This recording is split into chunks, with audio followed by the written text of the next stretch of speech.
আজ 13 নভেম্বর 2025 বাংলাদেশের রাজনৈতিক ইতিহাসে একটি অত্যন্ত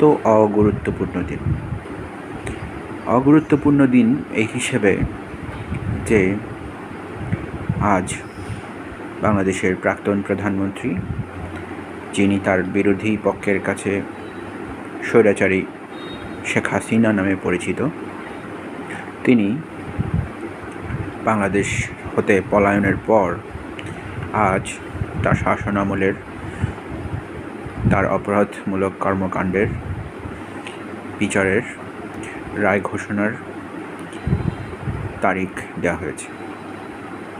সেই তারিখটি 17 নভেম্বর 2025।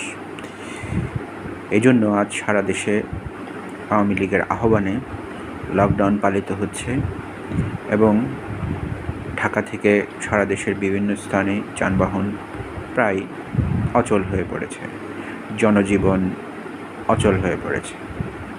এই অচলতার মধ্যে আজ কিছু মানুষ ঢাকায় উৎসব পালন করছে, যেন বাংলাদেশে রাজনৈতিক বৈপরীত্যের একটি উদাহরণ হয়ে থাকলো।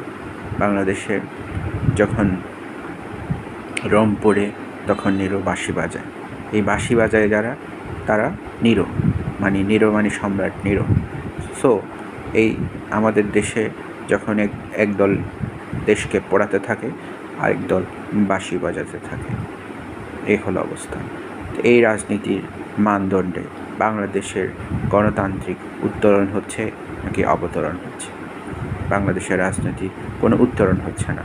এখানে মূলত লুটতন্ত্রই কায়েম হচ্ছে, কিন্তু জনগণের নাম দিয়ে সে কাজগুলো জায়জীকরণ করা হচ্ছে। একদিকে পাকিস্তান, একদিকে ভারতের অস্ত্রের ঝনঝনানিতে বাংলাদেশ কাঁপছে।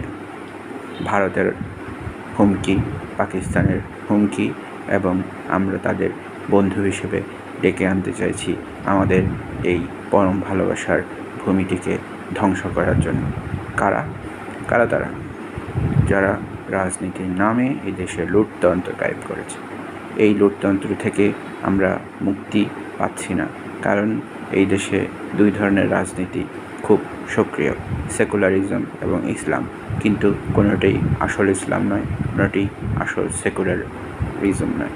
এখানে মূলত ব্যক্তি পূজা করা হয় এবং কিছু ব্যক্তি তাদের অপরাধমূলক কর্মকাণ্ডের জন্য পরস্পরকে দণ্ড দেয়।